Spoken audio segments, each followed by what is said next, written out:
सुयोग आकस्मिक है, सौभाग्य सद्भावजन्य। कई बार मनुष्य आकस्मिक सुयोगों का लाभ उठा लेता है।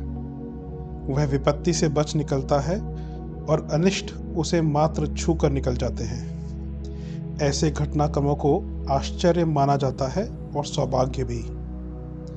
रॉय सुलिवान अमेरिका में विश्व का एकमात्र जीवित मनुष्य है जिसने आकाशीय विद्युत का 7 बार आघात सहन कर वर्जीनिया के मानवीय विद्युत संवाहक के नाम से ख्याति अर्जित की है। सुलिवान को खुद जानकारी नहीं है कि विद्युत क्यों उसके प्रति आकर्षित है। सन 1942 ईस्वी में पहला वज्रपात उसके ऊपर हुआ। फलस्वरूप पैर के अंगूठे का नाखून जल गया। उसके बाद वज्रपात का यह सिलसिला 1969 ईस्वी से बराबर जारी रहा। जुलाई 1969 ईस्वी में भौहें जली। जुलाई 1970 ईस्वी में बायां कंधा झुलस गया। 16 अप्रैल 1972 ईस्वी को बालों में आग लगी और 7 अगस्त 1973 ईस्वी में फिर से बालों में आग लगी। उस आघात के फलस्वरूप वह अपनी गाड़ी से 10 फीट दूर गिर पड़ा और माथा ठंडा करने के लिए पानी डालना पड़ा। उसके बाद 5 जून 1976 ईस्वी को छठे वज्रघात से टखने को चोट पहुंची और 7वें एवं अंतिम बार के आघात से छाती के साथ आमाशय जल गया। पर इससे यह नहीं कहा जा सकता कि तड़ित चालक बनकर उसे ईश्वर की अनुकंपा मिली।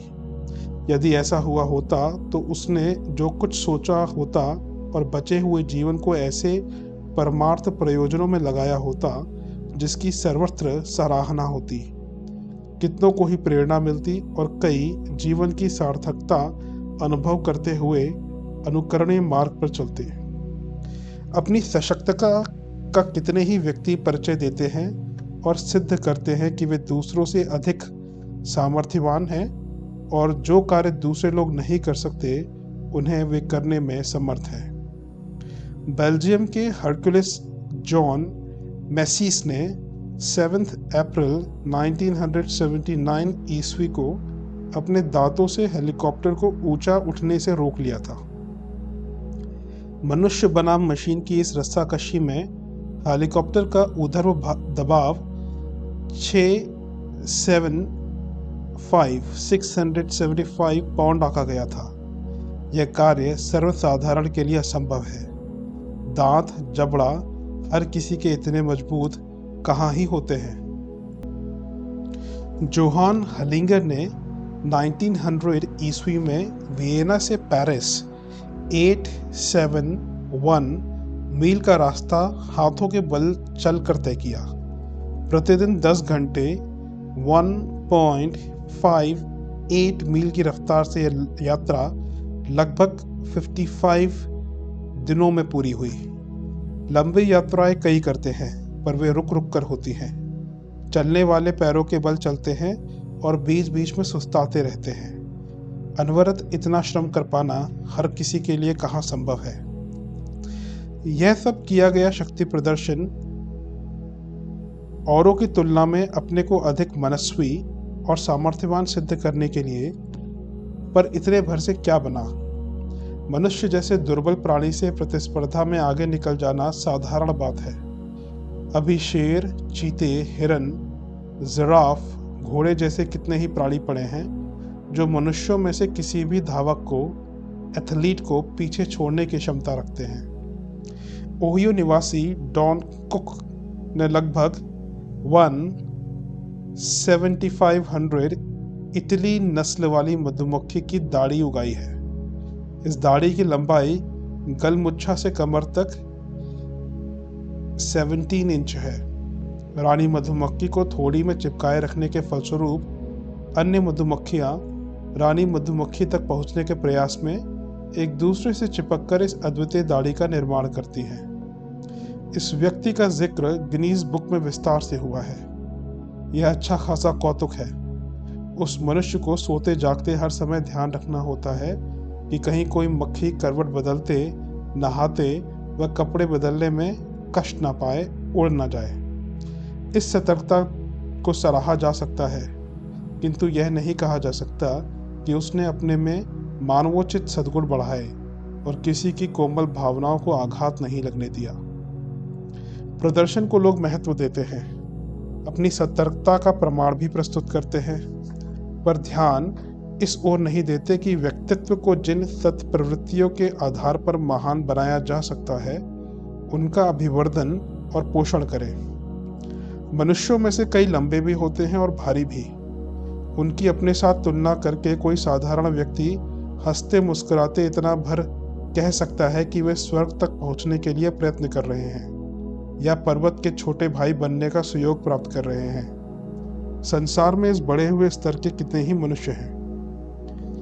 22 फरवरी 1998 ईस्वी को इलिनॉइस क्षेत्र के एल्टॉन में जन्मा रॉबर्ट पर्सिंग वेडलो विश्व का आज तक का सबसे लंबा मनुष्य माना जाता है।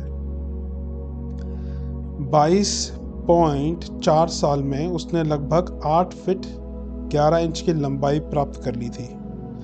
इतनी लंबाई हस्तगत करने के बारे में बताया जाता है कि 2 साल की उम्र में दूसरी बार के हर्निया की सर्जरी के बाद से उसकी लंबाई असाधारण रूप से बढ़ने लगी थी।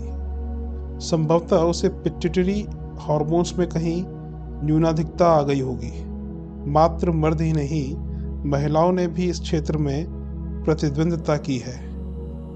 18 जून 1955 ईस्वी को शिकागो में जन्मी और इंडियाना के शेल्बोविले में स्थित सैंडी एलन ने अपनी 22 वर्ष की उम्र में लगभग 7 फीट 7 इंच लंबाई प्राप्त करके विश्व का एक नया कीर्तिमान स्थापित किया।